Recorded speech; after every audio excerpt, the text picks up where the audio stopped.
ಕರ್ತನು ನನಗಿರುವುದನ್ನು ಸಿದ್ಧಿಗೆ ತರುತ್ತಾನೆ. ಇದುವರೆಗೂ ನೀವು ಮರೆಯಾಗಿದ್ದಿರಬಹುದು,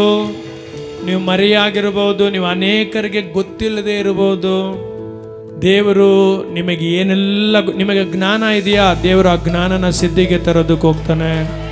ನಿಮ್ಮೊಳಗಡೆ ತಾಲಂತಗಳಿದೆಯಾ, ತಾಲಂತಗಳನ್ನ ದೇವರು ಸಿದ್ಧಿಗೆ ತರುವುದಕ್ಕೆ ಹೋಗುತ್ತಾನೆ. ನಿಮ್ಮೊಳಗಡೆ ವರಗಳಿದೆಯಾ, ವರಗಳನ್ನ ದೇವರು ಸಿದ್ಧಿಗೆ ತರುವುದಕ್ಕೆ ಹೋಗುತ್ತಾನೆ. ನಿಮ್ಮೊಳಗಡೆ ಏನಿದೆ, ದಾವೀದನು ಹೇಳ್ತಾ ಇದ್ದಾನೆ, ಕರ್ತನು ನನಗಿರುವುದನ್ನು ಸಿದ್ಧಿಗೆ ತರುತ್ತಾನೆ. ಹಲ್ಲೆಲೂಯಾ. ಏನೆಲ್ಲ ಇದೆಯೋ ಕರ್ತನ ಕೈಲಿ ಕೊಟ್ಬಿಡಿ. ನಿಮ್ಮನ್ನು ದೇವ್ರ ಕೈಲಿ ಕೊಟ್ಬಿಡಿ.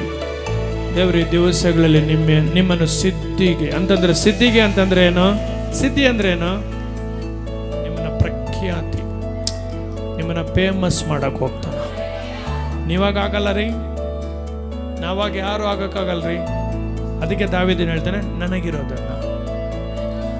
ಸೂಪರ್. ಕರ್ತನು ನನಗಿರುವುದನ್ನು ಸಿದ್ಧಿಗೆ ಏನಿದೆ ಊಹಿಸ್ಕೊಳ್ಳಿ. ಸ್ವಲ್ಪ ಕುಟುಂಬ ಇದೆ, ಸ್ವಲ್ಪ ಮಕ್ಕಳಿದ್ದಾರೆ, ಸ್ವಲ್ಪ ನನಗೊಂದು ಸೇವೆ ಇದೆ, ಸ್ವಲ್ಪ ನನಗೊಂದು ಸಭೆ ಇದೆ. ಸ್ವಲ್ಪ ನೀವು ಹೇಳುವಾಗಲೇ, ಮಗನೇ ನಾನು ಸಿದ್ಧಿಗೆ ತರ್ತೀನಿ, ಮಗಳೇ ನಾನು ಸಿದ್ಧಿಗೆ ತರ್ತೀನಿ. ನೀನು ಭಯಪಡಬೇಡ, ನೀನು ಚಿಂತೆ ಮಾಡಬೇಡ, ನೀನು ಧೈರ್ಯವಾಗಿರು.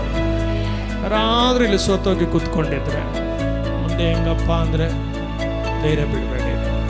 ನಿಮ್ಮನ್ನು ಪರಲೋಕದ ದೇವರು ಈ ದಿವಸಗಳು ಸಿದ್ಧಿಗೆ, ನಿಮ್ಮ ಜಾತಿ ಜನಗಳ ಮಧ್ಯದಲ್ಲಿ, ನಿಮ್ಮ ಕುಟುಂಬದವರ ಮಧ್ಯದಲ್ಲಿ, ನಿಮ್ಮನ್ನು ಬೇಡ ಎಂದು ತಳ್ಳಿದವರ ಮಧ್ಯದಲ್ಲಿ ನೀವು ಹೇಳ್ಬೇಕು. ಇವಾಗ ಹೋಗಿ ಮನೆಗೆ ಹೋಗಿ ಹೇಳ್ಬೇಕು, ಏಸಪ್ಪ ನಾನಿದ್ದೀನಿ, ಏಸಪ್ಪ ನನಗಿರುವುದನ್ನು ಅಂತ ದಾವೀದನು ಹೇಳ್ತಾನೆ.